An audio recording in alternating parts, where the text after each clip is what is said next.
Hi, everyone. I'm Elaine Matthews. Welcome to our show on Elaine's Gardening and Cooking channel. Today we have a featured guest. His name is Robert Hayes. He is a specialist in growing blueberries. Bob, hi, Blackberry. how are you? And welcome to the show. Please tell something about yourself to our viewers. Uh, I'm Robert Hayes. I have Hayes Berry Farms. My main crop is blackberries, not blueberries. Oh, did I say blueberries again? I'm so sorry. That's okay.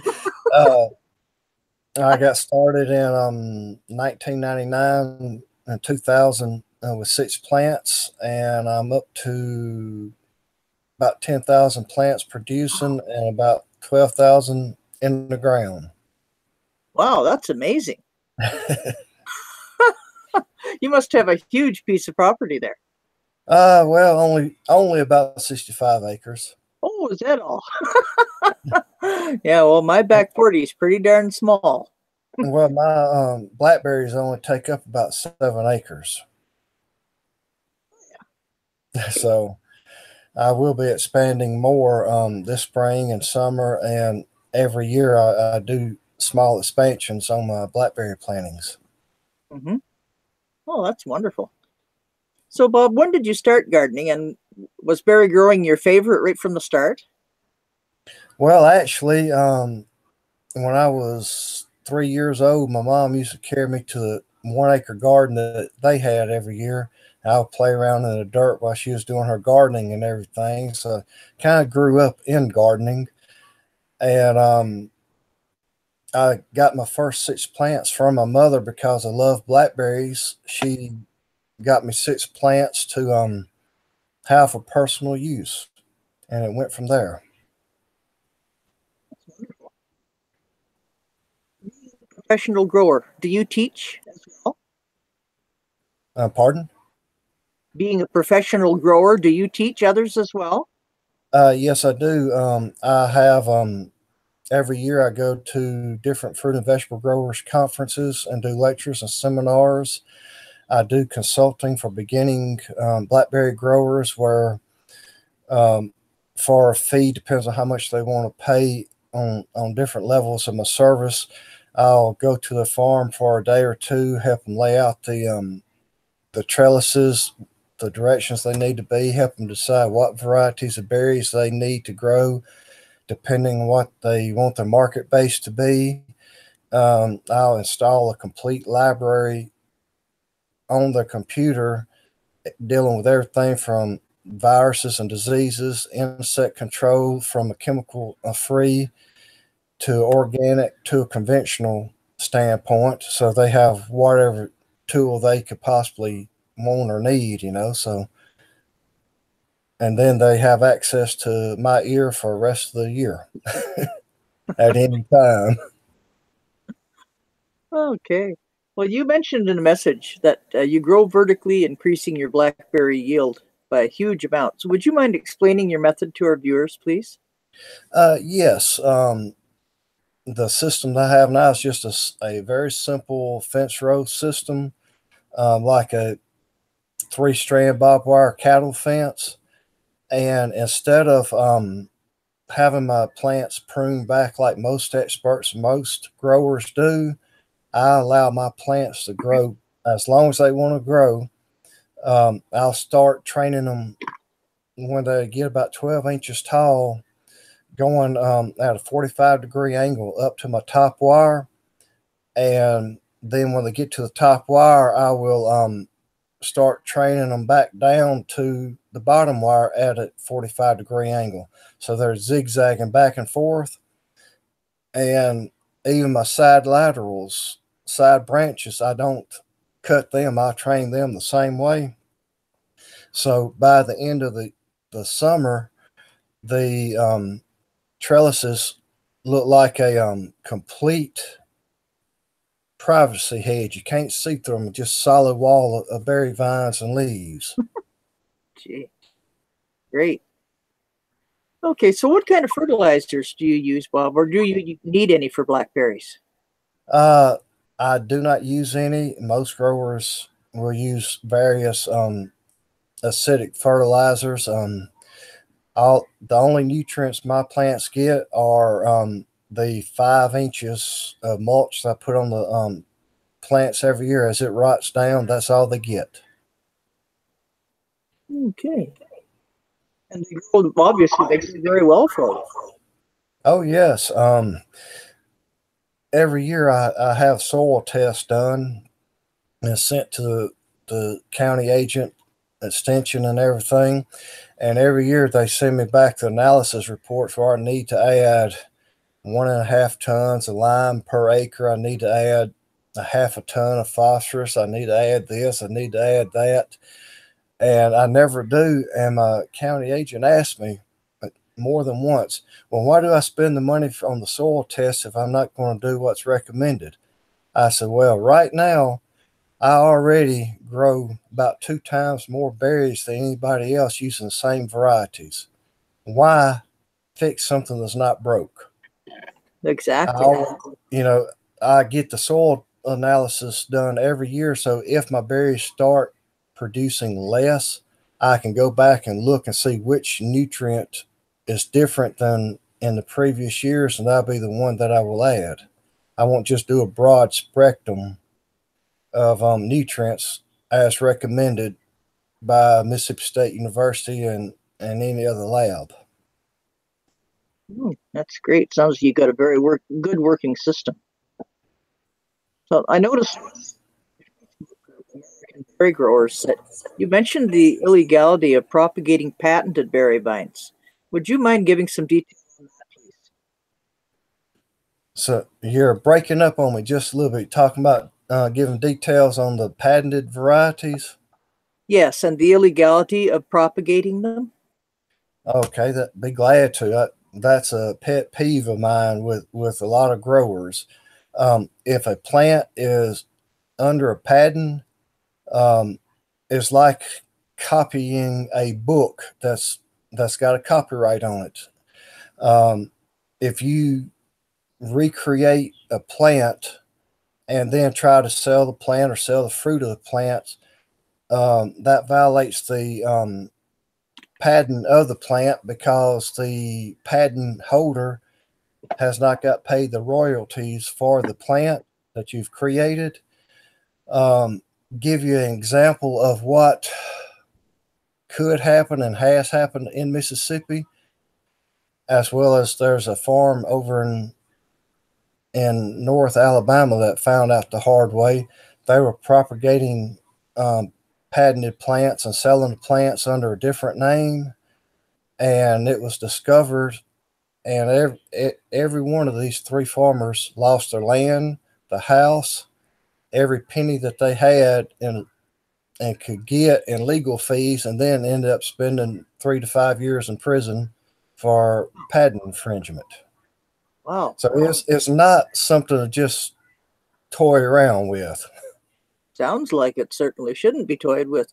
Now, if I were to have a patented plant, could I grow another plant from that for my own use in my own backyard, or is that illegal as well? It's technically illegal, but most patent holders won't say anything if you create one or two plants for your own personal use. But you never know what's going to come from it. Like the 6 plants I started with, I had no idea when I got my first 6 plants that I was going to become a blackberry farmer. If I had started creating new plants, because 2 of those were patented, if I start creating new plants from that and then start selling the berries and all that, that could have been a lot of legal issues there. But I've always, even though I've balked at having to spend a lot of money at times on plants and all, I'd rather spend the money. That way the person that's created that plant has the money to create and do research to create more plants in the future. Because I've created 3, well, actually 4 blackberry plant varieties. 3 of them I got. One of them I got rid of because the berries were not good quality berries. And I've created a bronze seedless muscadine. And I've spent hundreds of thousands of dollars of my own money I'm self-funding on all my research. I'm not like a university or USDA that gets federal money from the government to do research. Everything I do is self-funded. So yeah, if I had started selling my plants, get a patent on them and sell them and everything, and I found somebody was cloning my plants, yeah, I would go after them myself, because that's a huge amount of money invested to create a new plant. So, how do you tame wild blackberry plants, or is that really technically possible? Well, yeah, you have to crossbreed many generations of plants, and every variety of blackberries in this country more or less come from two or three wild varieties. They've taken and the DNA out of the plants and took the spines or thorns. A lot of people call them thorns, but they're spines, and bred the spines off of the plants to get the domesticated thornless varieties. It can be done, but it takes a lot of genetic know-how and biology and chemistry background in order to do it. Okay, because I know I have blackberries growing wild in my backyard, and they just keep coming up every year. And it's amazing. The fruit set gets better and better every year. So I'm not bothering to play around with them. I just love them. So now, aside from price, what should people look for when they're buying blackberry plants? Aside from the price, Hmm. um, I would recommend to figure out what you want to do with the berries. If you want to eat fresh, you want a berry that's more sweet and got a little bit more juice. If you're wanting to make pies or jellies, you want one that has a little bit more tartness to it. And there's some varieties that are better at freezing, and then when you thawing them out, they hold the form. Others will get mushy. Depends on what you want to do with the berries is what variety I would recommend. I see. I had no idea there was such a like a comparison that way. Well, So, blackberries are like apples. Every variety has a different sweetness or sugar content and right. also has a slightly different flavor.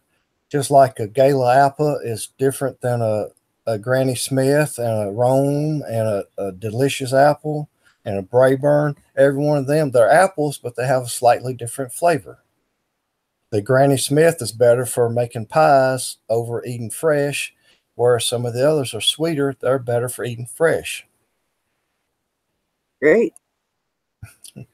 Okay, so how long does it usually take for them to bear fruit?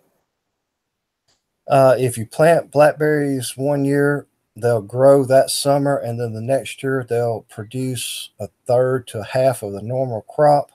And then the year after that, they'll usually have the full crop production from that time on. That's amazing.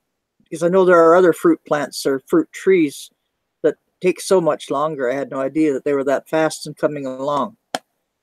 And they will grow well from seed too. If you just throw some seeds on the ground, they'll pick up usually, or You can, but you never know what the blackberry will taste like or the quality of the berry is coming from the seeds, unless you hand pollinated the plants and you know what varieties you cross pollinated. Theoretically, with a blackberry, you can get as many as 12 different varieties out of one berry. And really? some of the berries could be sweet, some of them bitter, some of them large, some small. And the reason for that is it takes a honeybee 12 trips to the same blackberry flower to fully pollinate it. Now, it depends on how many other blackberry plants it's going to while it's making that 12 trips to that one flower, is how many different varieties of berries you can get off of one blackberry. Wow. So if there were only 12 flowers on a blackberry bush, for example, they would have to make 144 trips to Yes, pollinate all of them? yes. Oh, gee. That's astounding. Well, Oh, keep in mind, a honeybee only produces 1/12 of a teaspoon of honey in its entire life. It takes 12 honeybees to make 1 teaspoon of honey from the day it's born and to the day it dies. So they don't make each bee does not make a tremendous amount of honey. And they spend, most of their adult lives gathering pollen and nectar and all that to feed the hive and keep the hive going. That's amazing. I'm learning a lot just from listening to you talking already. So, boy, oh boy. So now what preparation for overwintering these plants do you recommend? Up north, and again, it depends on the variety. Some varieties are more cold hardy than others. Um, if you're up in the extreme north in Canada and extreme north of the U.S., you may have to lay the plants over to the ground and cover with a wind protector to keep the extreme winds and cold temperatures off of them. A lot of varieties you don't have to do that. There's a northern variety, I think it's pronounced ELAINE'S. It's a very cold hardy blackberry. I can't grow it down south because it gets too hot for it. So I don't have any idea what it tastes like or any of the characteristics of the berries. I just have read a little bit about it.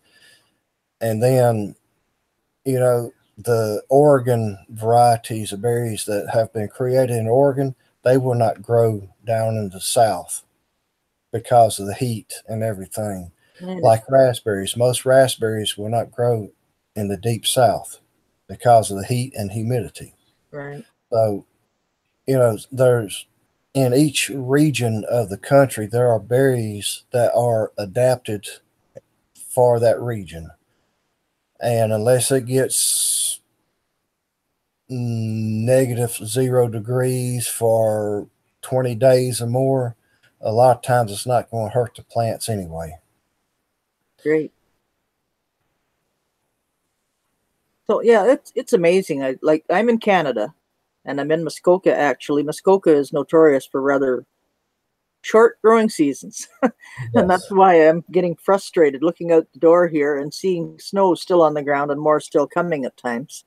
Still cold, so I'm just itching to get out there and get planting again. So, what special kind would you recommend for Canada? Uh, Um, we are definitely north. yeah. The ELAINE, however you pronounce it, ILLINI, is bred up in northern part of Illinois, is where it was originated and created at. So it will probably grow in your area because it was created for a shorter growing season and to be cold hardy. And that would be the first one I would recommend that far north. Great. Thank And I would have to go back and look at some of the varieties from Oregon and Oregon State University and their plant breeding programs to see which ones of theirs would be more cold hardy. you. Because some of our winters are pretty severe here. Up in your area, you ought to have a lot of cloudberries. Cloudberries, did you say? Yeah. Yes. Now, what are they? It's not a bramble, blackberry, or raspberry. It grows like a ground cover, and they're little white berries, and they make really good jellies and jams. I've read about them, and the USDA researcher that I coincide a lot of my work with, he's from Canada, and he has told me several times about harvesting them up there and how great they taste and jellies and all. And I haven't had the opportunity to try them yet. I would love to try them. So, yes, incidentally, when we started and you said that I had said blueberries, I see here I put it on the title too. Now, I have changed that on the original setup. So, hopefully, when the show processes and other people come to see it, it will say blackberries and not blueberries. I do apologize for that. That's okay. I can talk blueberries too, but blackberries is my main specialty. Right. Okay. So do you have anything else you'd like to add?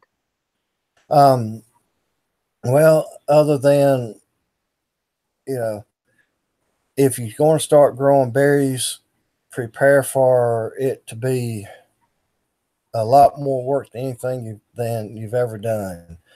As far as, even if you only have a dozen plants, the maintenance as far as keeping them tied to the trellises, the harvest, because you have to pick them every day. You know, whether you have one plant, 10 plants, or 10,000 plants, you know, you have to pick them every day. They're not like blueberries and other fruits where uh, when you can harvest them right before they get ripe and they'll finish getting ripe after harvest. When you pick a blackberry, that's as ripe as they get. You know, so you have to pick every day in order to just pick the actual ripest berries and where they're at the peak sweetness and most flavor, and it's very labor intensive. I can well imagine that's probably why they're so high priced in the stores too. Oh yes. So do you have to use a mechanical picker for all of the plants that you have? Or? No, it's all hand picked. Oh, wow. Um, You're busy on its own. oh yes, have to have a lot of pickers to harvest them during the summer, but at the same time, you know, if you do use a mechanical harvester, it bruises the berries and the fruits. Where about the only way you could sell them would be to a winery or to a place that's juicing them to use the juice for whatever purpose they're using them for, because they will start going bad within hours. Right. Okay, well, thank you so much for coming on the show and giving us that explanation about your blackberry growing. And anything else you'd like to add before we close the show? No, other than I recommend any of the thornless varieties if you can get them. Not because of they're sweeter or more flavorful than the others, but it's the ease of harvest where you don't have to get stuck, don't bleed when you're picking your berries, and you don't have to worry about people from that you let them come in and pick their own berries, get scratched up of legal and liability issues. I do have a couple thorny varieties on my farm, and it's the white blackberry is one of them, and the other one is the largest blackberry that's on the market is the Kiowa blackberry, but its thorns are so bad, even with leather gloves on, my hands are bloody when I get through working with them. Wow. You know, so, and I only have 15 plants of those and don't have any intentions of getting any more. I just wanted a few berries to show people at the markets. When I go to farmers markets, I have different varieties and they can see the size of the berries. You know, it makes an impressive showing on your farmers markets table. I'm sure it does. All righty. Well, thank you very, very much for coming on the show. Robert, I realize that you are really busy with your farm and your business and your teaching, and I appreciate your coming on, taking the time to give all these explanations. No problem. I was glad to do so. All right. Thank you so much. And you take care. And you too. All right. Thank you so much, everyone, for watching the show. Our special guest was Robert HAYS, who grows blackberries, not blueberries, as my title obviously says. However, hopefully that will be corrected when this is all finished. So thanks very much. Remember, everyone, happy gardening. Bye for now. And bye.